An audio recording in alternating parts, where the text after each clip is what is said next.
Sam waxa ay ahayd arday dhigata jaamacadda. Habeenkani Sam iyo walaasheeda weyn markii ay soo casheeyeen waxay imaadeen qolkooda. Sam walaasheeda waa ay seexatay laakiin iyada hurdo waa ay ka imaan weysay. Waxa ayna shidatay TV-ga, waxa ayna daawanaysay barnaamij ay jeceshahay. Waxa ay sii wadatay daawashada TV-geeda Sam. Saacaddu waxa ay gaartay 9:00 habeenimo. Kadib Sam markii ay waqti ay noqotay waxay iska damisay TV-gii. Waxa ayna bilowday inay isticmaasho Instagram-keeda. Daaqadda ku aadan wadada waa ay furneed, waxayna ilowday in ay xirto.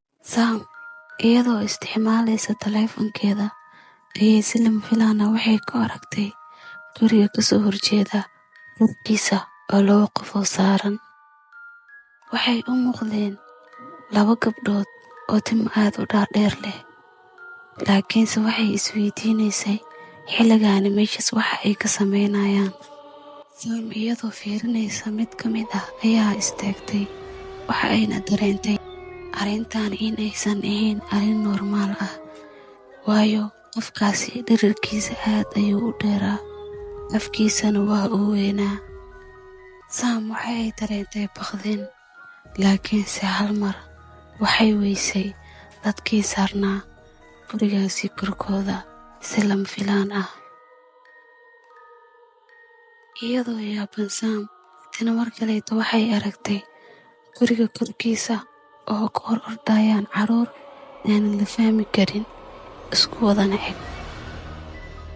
Sam markaasi kadib waxa ay go'aansatay inay soo kiciso walaasheeda ayna tusiso waxaana ay arkayso. Markii ay soo kicisay kadib waxa ay ku tiri maxaa dhacay Sam oo aad ii soo kicisay. Kadibna waxay u sheegtay waxa ay arkayso. Tiri waxaan arkayaa caruur guriga dushiisa ku ciyaaraysa, waxaan ka cabsanayaa inay yihiin dad kaleeto. Sam walaasheeda markay aragtay waa ay isku naxday. Labadooda cabsi daraadeeda waxay isu duuduubeen bustaha iyagoo awoodi la midkood inay kacdo ay daaqadda xirto. Weli wixii ma aysan bixin, waxa ay bilaabeen labadoodaba inay akhristaan aayatul kursi. Axbaaro kadib waxaa la aadamay salaadii subax. Sidaa daraadeed Naasiya walaasheeda waxay awooday in ay soo xirto daaqadda weliba si dhaqsiya leh. Waxayna ku laabteen bustahooda, waxayna sugayeen intuu waaga ka dilaacayo. Axbaar kadib waxaa furtay daaqadii Naasiya walaasheeda, waxa ayna weydiiyey wixii. Subaxii markii la gaaray, Sam walaasheeda weyn labadoodaba waxay u tageen hooyadooda, waxayna u sheegeen dhacdadii xala dhacday. Kadib markii hooyadooda ay dhageysatay, waxay ugu jawaabtay looma baahna inaad cabsataan, qur'aanka waa inaad akhrisataan, midda kaleetana waa inaad joojisaan saqda dhexe aad soo jeedisiin, kadib dadkaani kale idama dhibi doonaan. Sam iyo walaasheeda waxa ay qaateen warka hooyadooda. Kadib habeenkaasi kadib ma aysan soo kicin xilli dambe, laakiinse weli xasuustooda kama aysan bixin wixii ay habeenkii arkayeen. Gabadhaani waxay alaab ka soo degsanaysay gaarigeeda. Si lama filaan ah ayaa waxay ku maqashay galaashyada shanqar. Markii ay fiirsana waxna waa ay ka weysay.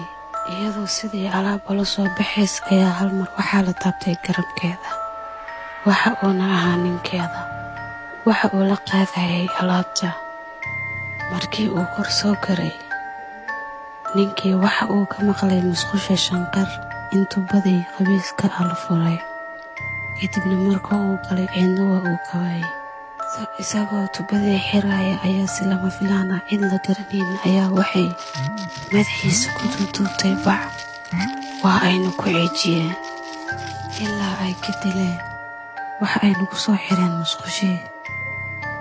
Markii iyadana sidoo kaleeta ay ka soo dawgashay gurigii, waxa ay maqashay jikada oo ka soo bixaysa shanqar. Markii ay jikadii soo gashayna waxay aragtay qaanadaha idil in la furfuray. Markii ay qaanadihii xirxirtay waxay dhulka ku aragtay warqad oo waxyaalo la yaab ah ku sawiran. Markii dib ay u fiirisay jikadii haddana waxay aragtay mar kale in la furfuray qaanadihii idil. Markaani waa ay cabsatay waxayna u carartay dhanka kale. Waxayna raadinaysay ninkeeda. Iyadoo sidii u raadinaysa ayay waxay fiirisay musqushii. Waxa ayna aragtay ninkeeda oo madaxa bac ugu duuduuban oo musqushii dhex jiifa. Markii ay cabsatay ay soo baxdayna sidoo kaleeta iyadana cid la arkin ayaa cinjisay ilaa ay ka dileen. kadibna gaarigooda waxaa ka xistay in aan la arkaynin.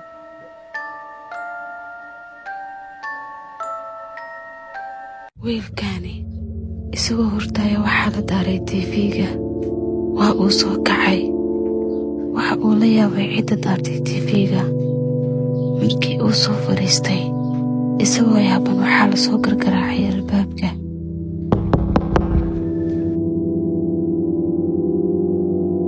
wuxuu codka ka xiray TV-gii.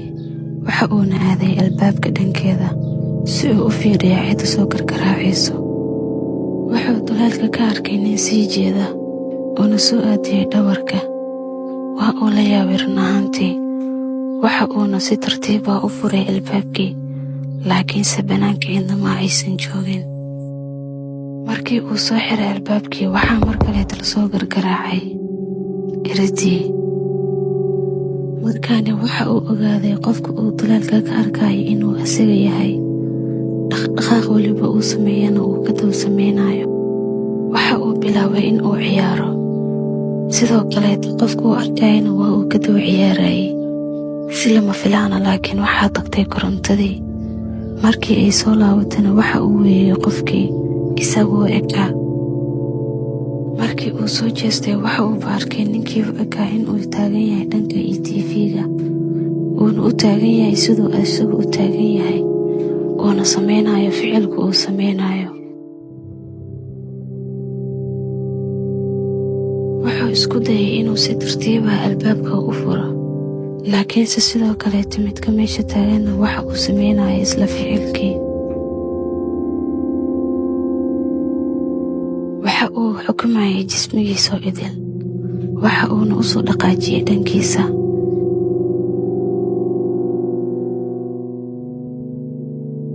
markii uu u soo dhowaaday kadib gabadhaani waxa u soo dhacday fariin oo ka timaaday qof aan la garanaynin.